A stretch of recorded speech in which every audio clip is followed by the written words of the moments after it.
Hello students, this is your science class. तो बच्चों, आज हम बात करने वाले हैं चैप्टर 4 यानी कि कार्बन एंड इट्स कंपाउंड्स के बारे में। तो बच्चों, हम पहले सिंपली समझें। यहाँ पर इस चैप्टर में हमने पढ़ना क्या है, कार्बन के बारे में हम डिस्कस करेंगे और कार्बन के कंपाउंड्स के बारे में हम पढ़ेंगे। तो सबसे पहले हम कुछ कैरेक्टरिस्टिक्स डिस्कस करते हैं, इंट्रोडक्शन हम पढ़ते हैं। जो एलिमेंट है बच्चों यहाँ पर कार्बन, जो चैप्टर में हम पढ़ने वाले हैं, जिसके ऊपर चैप्टर हमारा बेस्ड है, वो क्या है, एक नॉन मेटल है। और उसका नॉन मेटल है बच्चों, और इसका सिंबल हमारा क्या रहता है, सी, कैपिटल सी से इसे हम डिनोट करते हैं। कार्बन एक वर्सेटाइल एलिमेंट है बच्चों, जिसकी परसेंटेज है जो कार्बन की अर्थ क्रस्ट के अंदर मिनरल्स की फॉर्म में वो प्रेजेंट रहते हैं 0.02%, और एटमॉस्फेयर में वो कार्बन डाइऑक्साइड की फॉर्म में 0.03% इनकी जो कंसनट्रेशन है वो रहती है। सभी लिविंग थिंग्स के अंदर, प्लांट्स के अंदर, एनिमल्स के अंदर, सभी के सभी कार्बन बेस्ड कंपाउंड से ही बने हुए हैं। यानी कि प्लांट्स के अंदर हम बात करें तो फोटोसिंथेसिस होती है, ग्लूकोज फॉर्मेशन होती है। एनिमल्स में भी ऐसे ही हमारे अंदर भी ग्लूकोज की फॉर्म में, यानी कि कार्बन हमारे अंदर प्रेजेंट है in the form of carbon based compounds, यानी कि कार्बन से बने हुए कंपाउंड्स की फॉर्म में। तो बच्चों, यहाँ पर एक कंसेप्ट आता है हमारा कोवेलेंट बॉन्ड का, काफ़ी इंपॉर्टेंट रहता है कि कार्बन हमेशा कोवेलेंट बॉन्ड बनाते हैं। अब कोवेलेंट बॉन्ड होता क्या है? कोवेलेंट बॉन्ड बच्चों, पहले ध्यान रखना, एक बॉन्ड के अंदर दो इलेक्ट्रॉन्स हमारे प्रेजेंट होते हैं, यानी कि एक पेयर प्रेजेंट होता है इलेक्ट्रॉन्स का एक बॉन्ड के अंदर। ओके, तो यानी कि जहाँ पर भी दो इलेक्ट्रॉन ऐसे साथ में प्रेजेंट है, तो वो एक बॉन्ड अगर फॉर्मेशन कर रहे हैं, कोवेलेंट बॉन्ड हम कहेंगे। कोवेलेंट बॉन्ड कैसे? अगर ये जो इलेक्ट्रॉन है वो अलग एलिमेंट से हो और ये अलग एलिमेंट से है, यानी कि शेयरिंग, इलेक्ट्रॉन्स की शेयरिंग से जो बॉन्ड बनेगा, शेयरिंग पेयर ऑफ इलेक्ट्रॉन से जो बॉन्ड बनेगा, उसे हम कोवेलेंट बॉन्ड कहेंगे। कैसे, चलो समझते हैं।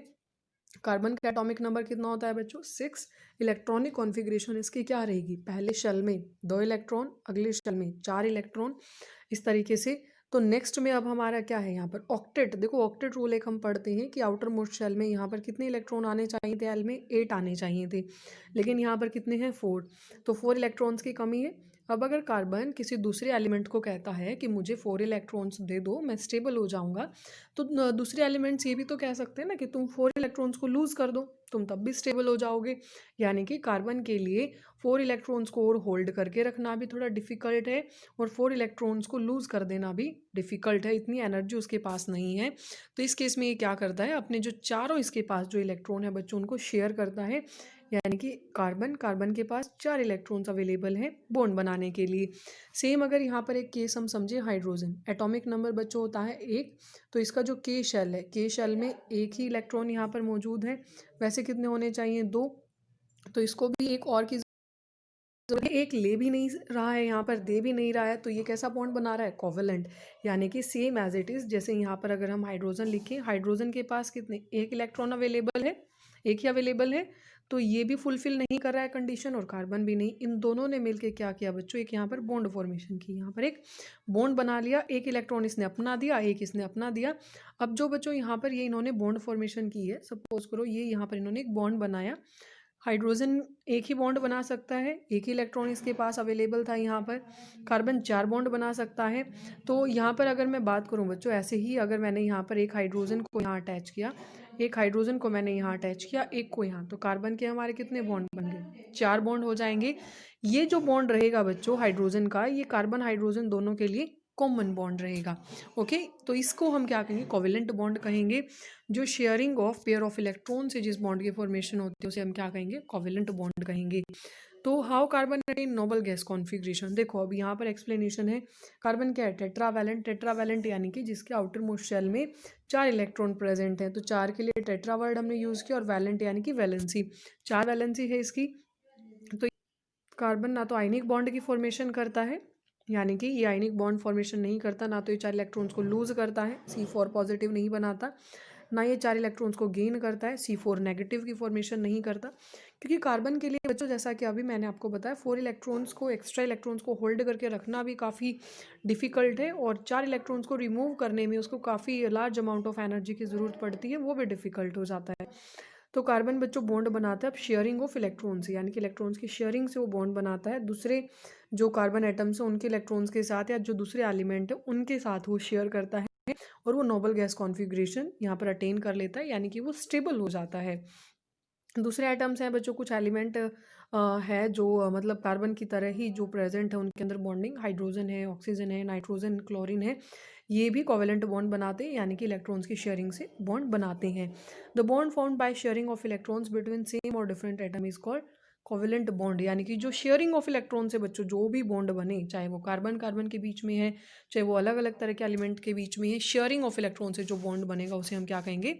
कोवेलेंट बॉन्ड कहेंगे। जैसे यहाँ पर इलेक्ट्रॉन डॉट स्ट्रक्चर ये दिया हुआ है, देखो यहाँ पर का हाइड्रोजन H2, मैंने कहा था एक हाइड्रोजन के पास एक है, दूसरे हाइड्रोजन के पास भी दो। तो यहाँ पर बच्चों जो इलेक्ट्रॉन मैंने आपको बताया था उनको क्रॉस से डिनोट किया है। तो एक हाइड्रोजन, दो हाइड्रोजन लेंगे ना हम यहाँ पर, एक हाइड्रोजन के पास एक इलेक्ट्रॉन, दो के पास दो। अब बच्चों बाहर वाले शेल में के पहला शेल आता है KLMN, अगर आपको ध्यान हो 9th में हमने ये पढ़े थे। KLMN 4 शेल आती हैं, 2 8 18 32।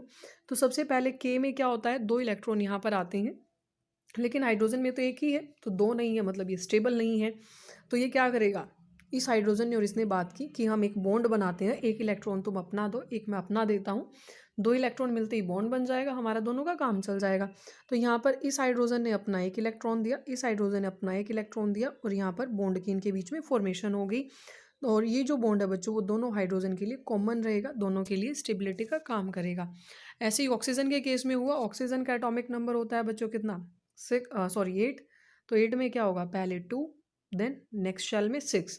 तो 6 में बच्चों अब ये भी फुलफिल नहीं है, तो ये दो इलेक्ट्रॉन्स इसको और ज़रूरत है स्टेबल होने के लिए, तभी तो 8 होंगे ना आउटर मोस्ट शेल में। जो L हमारी आउटर मोस्ट शेल है उसके अंदर 8 होने चाहिए ऑक्टेट रूल के लिए। तो यहाँ पर देखो 6 इसके पास प्रेजेंट है, ये 6 इसके पास प्रेजेंट है, इन्होंने क्या किया, दो इलेक्ट्रॉन्स इसने अपने शेयर किए, दो इसने अपने शेयर किए, तो यहाँ पर डबल बॉन्ड ऑक्सीजन के बीच में हो गया।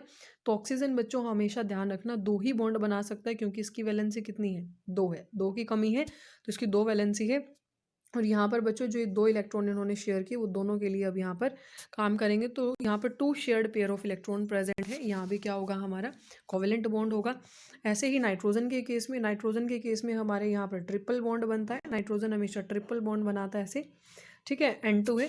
तो इसी तरीके से बच्चों हमारा जो H2O मॉलिक्यूल है उसमें भी हाइड्रोजन में हमें पता है एक ही एक्स्ट्रा प्रेजेंट है, इधर भी हाइड्रोजन में एक एक्स्ट्रा प्रेजेंट है, और ऑक्सीजन में हमारे टोटल 6 प्रेजेंट है ना। ऑक्सीजन में हमने अभी पढ़ा था 6 है। तो देखो ये जो एक इलेक्ट्रॉन और एक हाइड्रोजन ने दिया, उन्होंने शेयर किया, एक इधर इन्होंने दिया, शेयर किया, तो इस तरीके से हमारा बॉन्ड बन जाएगा HOH।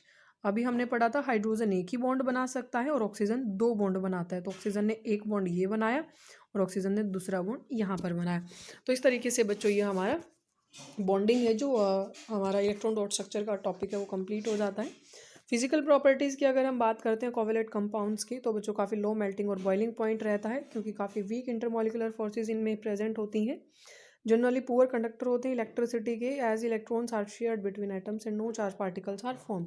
क्योंकि इनके अंदर कोई भी जो एटम्स है, इन एटम्स के अंदर कोई इलेक्ट्रॉन की शेयरिंग नहीं होती है, तो कोई भी चार्ज पार्टिकल यहाँ पर नहीं बनते हैं डायरेक्ट, ये सिर्फ बॉन्डिंग में ही शेयरिंग करते हैं, बॉन्ड बनाते हैं, तो इसलिए पुअर कंडक्टर ऑफ इलेक्ट्रिसिटी रहेंगे।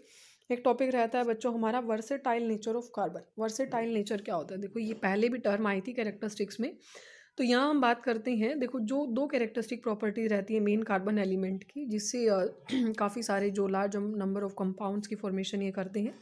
एक रहती है कैटेनेशन की प्रॉपर्टी और एक टेट्रावैलेंसी। कैटेनेशन होता है बच्चों कार्बन लिंक कर सकता है बहुत सारे कार्बन एटम्स के थ्रू, कोवेलेंट बॉन्ड के थ्रू, और लॉन्ग चेन्स की फॉर्मेशन कर सकता है, ब्रांच्ड चेन की, क्लोज्ड रिंग कंपाउंड्स की। तो यहाँ पर जो कार्बन है वो सिंगल, डबल और ट्रिपल बॉन्ड के थ्रू फॉर्मेशन करता है, उसे हम कहते हैं कैटेनेशन। यानी कि कैटेनेशन क्या है, ऐसी प्रॉपर्टी जिसमें हम कह सकते हैं कि जो कार्बन है बहुत सारे कार्बन एटम्स के साथ वो जुड़ा हुआ है।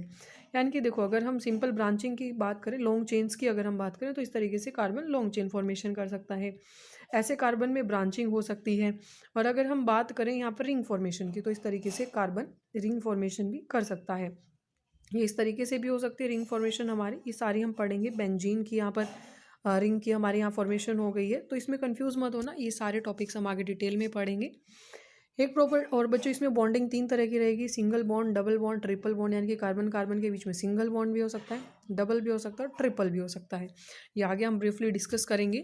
तो टेट्रा वैलेंसी अगर हम बात करें बच्चों, तो कार्बन में 4 वैलेंस इलेक्ट्रॉन्स प्रेजेंट हैं, तो ये 4 कार्बन एटम्स के साथ ही या के साथ बॉन्ड कर सकता है, मोनोवैलेंट एटम के साथ, मोनोवैलेंट यानी कि जिनकी वैलेंसी एक हो, या फिर ऑक्सीजन नाइट्रोजन सल्फर के साथ ये बॉन्ड कर सकता है। तो ये इसकी प्रॉपर्टी रहती है बच्चों टेट्रावैलेंसी की। उसके बाद अगर हम बात करें सैचुरेटेड और अनसैचुरेटेड कार्बन कंपाउंड्स की, तो नॉर्मली बच्चों हाइड्रोजन और कार्बन से मिलकर जो कंपाउंड बनते हैं उन्हें हम हाइड्रोकार्बन कहते हैं। दो तरह के होते हैं, सैचुरेटेड अनसैचुरेटेड। सैचुरेटेड में बच्चों सिंगल बॉन्ड रहता है कार्बन एटम्स के बीच में, और अनसैचुरेटेड में कार्बन एटम्स के बीच में डबल या फिर ट्रिपल बॉन्ड रहता है। सिंगल बॉन्ड के लिए बच्चों हम हमेशा एन वर्ड यूज़ करते हैं, यानी कि एल्केन्स हैं जो सैचुरेटेड हैं, और डबल के लिए हम इन और ट्रिपल के लिए आइन। तो एल्कीन्स और एल्काइंस हमारी अनसैचुरेटेड में रहती हैं।